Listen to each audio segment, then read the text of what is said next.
Been a lot of talk about Bam Adebayo lately, his 83-point game. It's still making rounds, and people are using it as justification to hate on the NBA. You're seeing a lot of takes out there where people are like, see, this is proof that nobody plays defense anymore, that this era's soft, blah, blah, blah. And I couldn't disagree more with those kind of takes, because if that was true, you would see more people having games like this. And it is still incredibly rare in the NBA to see anybody even touch 70. So for Bam to get 83, I'm not going to hate on it at all. And I was going back and forth with this guy on Twitter yesterday.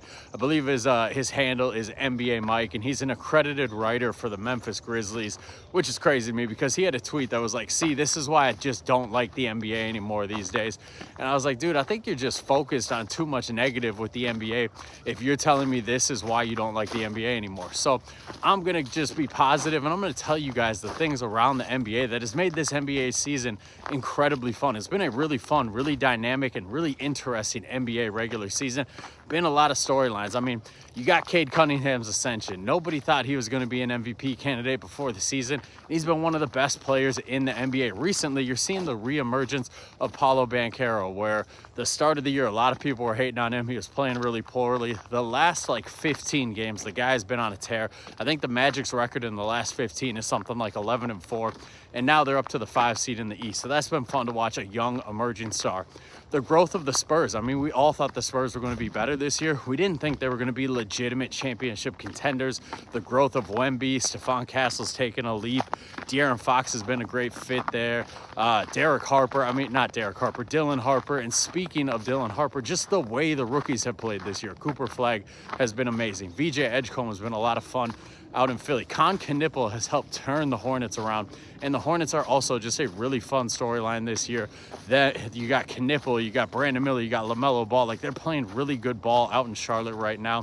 And speaking of that play-in in the Eastern Conference, Jalen Johnson has been fun as hell to watch this year. His emergence, that is a big storyline going forward. That's a young guy who's taking his place in this league. He's an ascending star.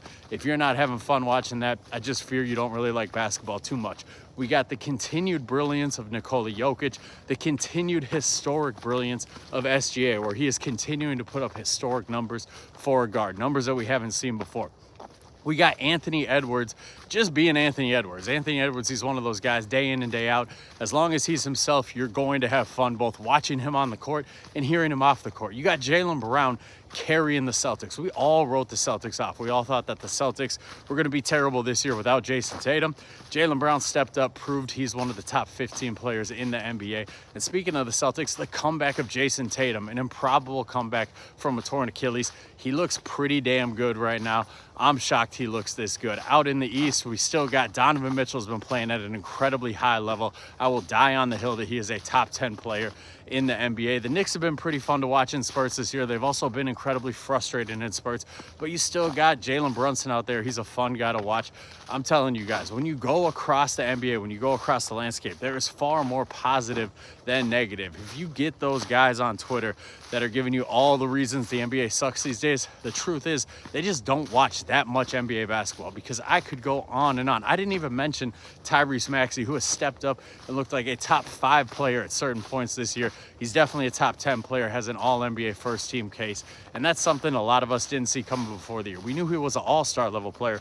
We didn't know he was a superstar level player. So you go across the NBA and you're just going to find these things over and over, which is why I will always stand up for the NBA. I will always stand up for this regular season being 82 games, for this product being good, and for it being enjoyable. Now, if you're going to hate on the NBA, there are some things you can hate on. You know, the fact that they're in bed with the gambling companies, not a great look. The load management, the tanking, not a great look. But if that is all you're focused on, you're just not really watching basketball, and you just don't really love basketball.